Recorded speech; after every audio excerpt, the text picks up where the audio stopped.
네, 안녕하세요. 오늘도 사랑방 나눔지 가이드 영상으로 찾아뵙는 교구 디렉터 전성훈 목사입니다.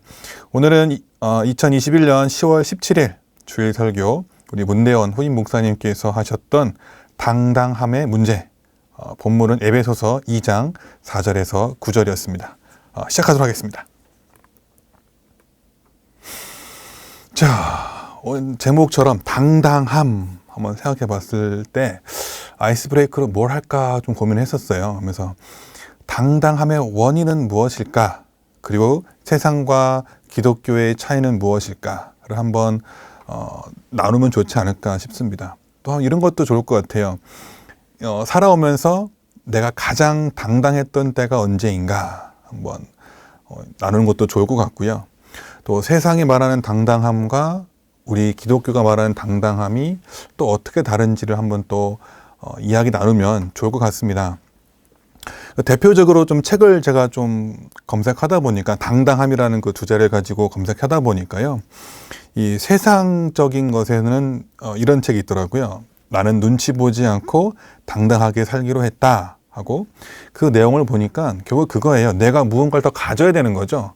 권력이 있던가 또 돈이 있던가 이래서 내가 힘을 가짐으로 인해서 당당하거나 그냥 눈치 보지 않고 그냥 뭐 하든 말든 그냥 막 살자. 그냥 당당하게 살면 된다. 난 나다. 내가 낸데. 이렇게 사는 게 당당한 거를 말하더라고요. 세상이 말하는 거고. 반면에 이제 우리 기독교는 우리는 이 결말을 알잖아요. 우리는 세상을 이긴 사람이죠. 예수 그리스도를 믿음으로 말미암아 우리가 죽음 이후에 천국으로 간다는 그 확신, 그 결말을 우리가 알고 있기 때문에 우리는 죽음조차도 두렵지가 않습니다. 하늘의 영광을 아는 자로서의 그 당당함이 우리 그리스도인의 당당함이다는 것을 알 수가 있습니다.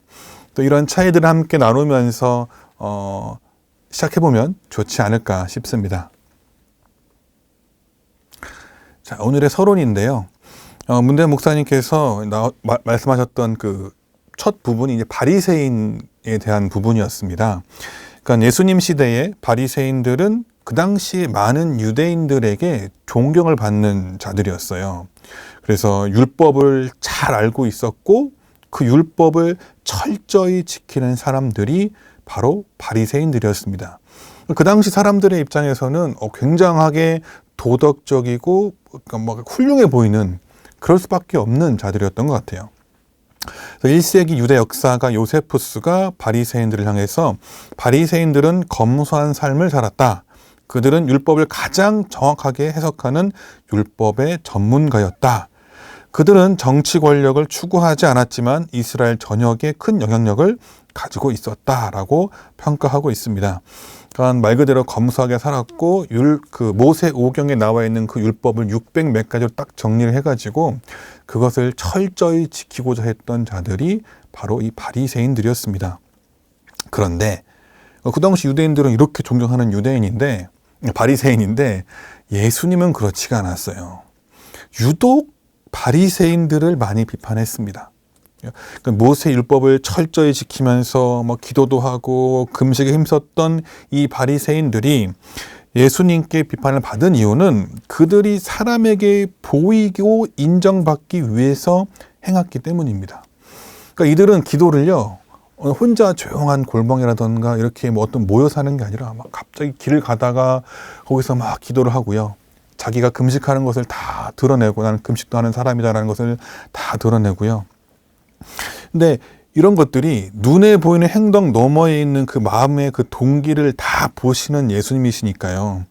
그들이 그러한 행위를 하는 것에는 하나님을 사랑하는 그 마음이 없다라는 것을 알고 계셨습니다. 그렇기 때문에 이제 비판하셨던 거죠.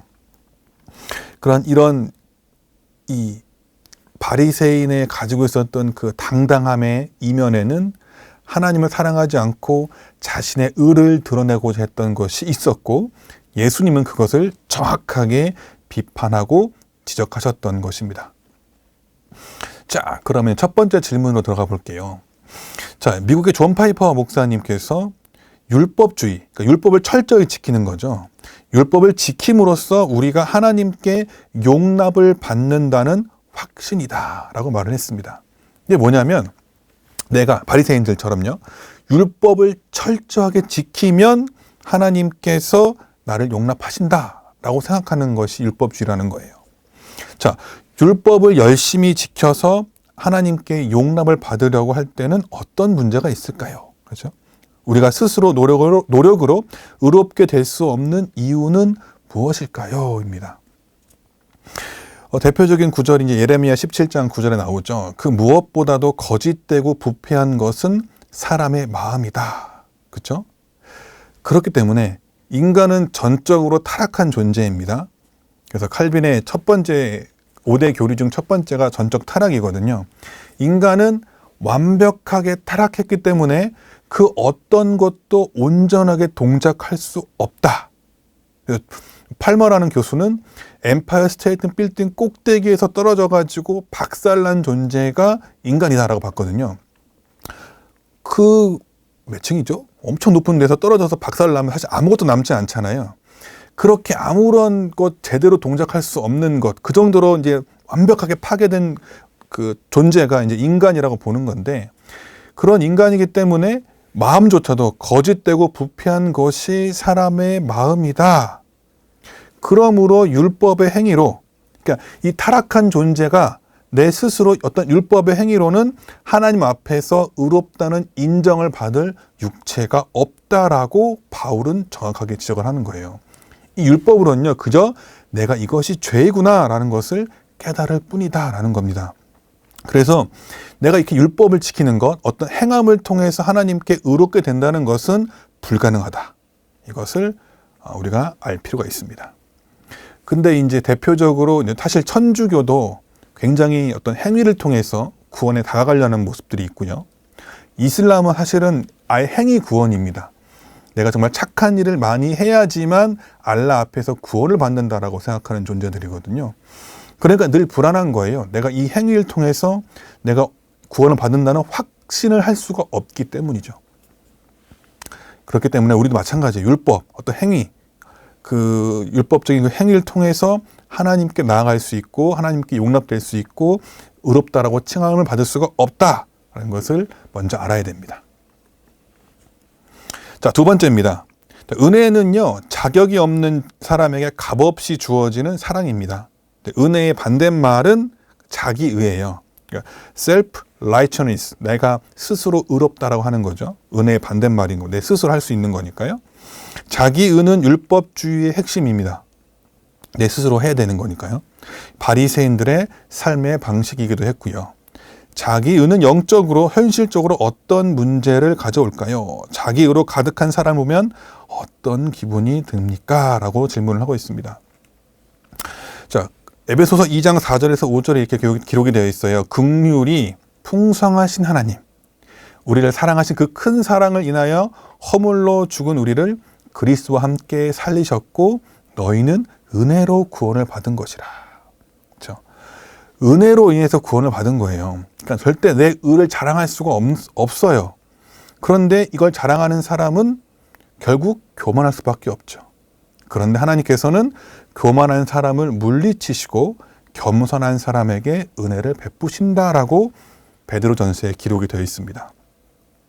내가 내 스스로 의롭다라고 될 수 있다고 생각을 하면 이 사람은 교만할 수밖에 없죠. 내가 이렇게 한 사람이야 할 수 있잖아요.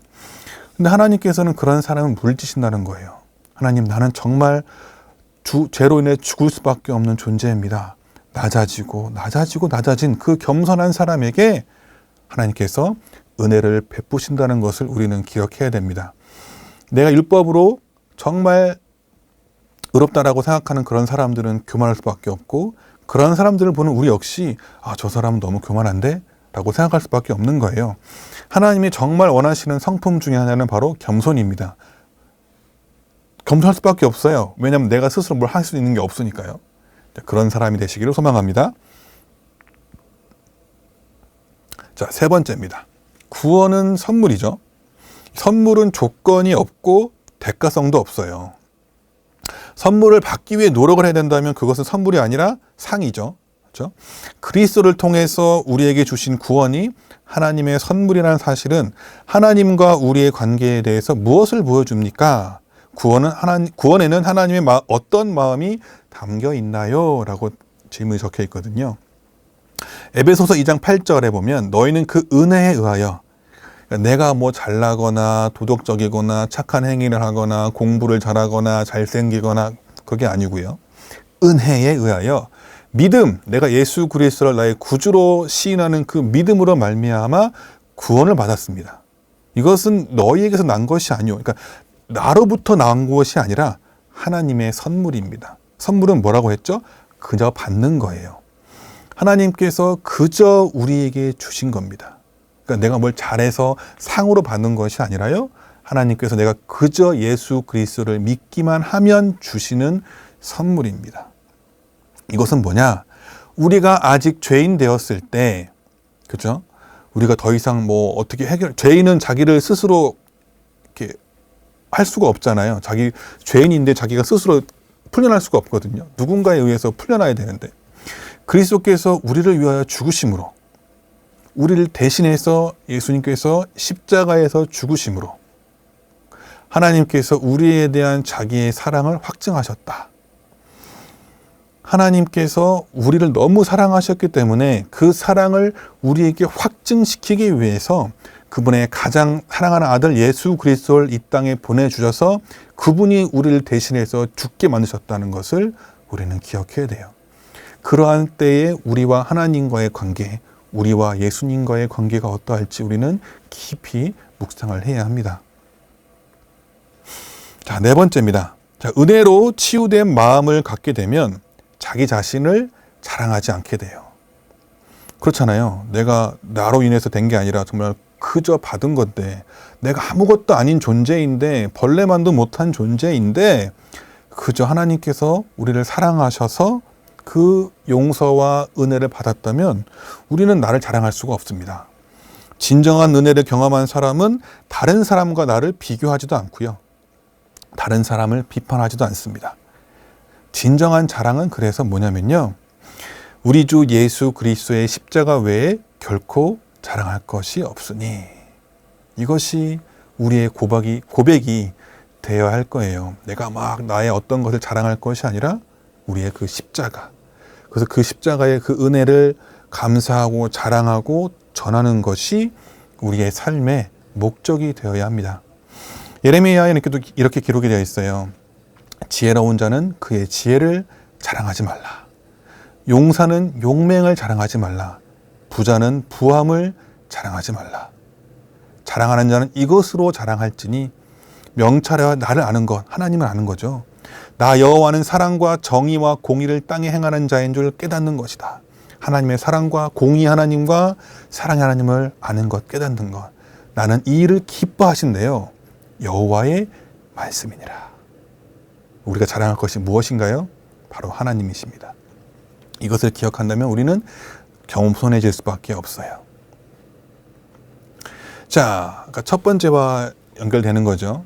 아이스 브레이킹과 그리스도인이 이 세상에서 당당할 수 있는 이유, 바로 우리의 끝을 아는 것과 내가 하나님께 구원을 선물로 받았기 때문에 그 사실을 자랑하는 것, 그리고 그런 천국 백성답게 살아갈 수 있는 것, 이것이 우리가 당당할 수 있는 이유입니다. 하지만 결코 교만해서는 안 되고요. 겸손하게 하나님께서 나에게 주신 달란트에 맞게끔 이 세상을 최선을 다해서 살아가면서 하나님의 영광을 위해 살아갈 때에 하나님께서 우리에게 더 큰 은혜를 부어주실 것입니다. 그런 은혜를 누리시기를 주님의 이름으로 축복드립니다. 다음 주에 뵙겠습니다.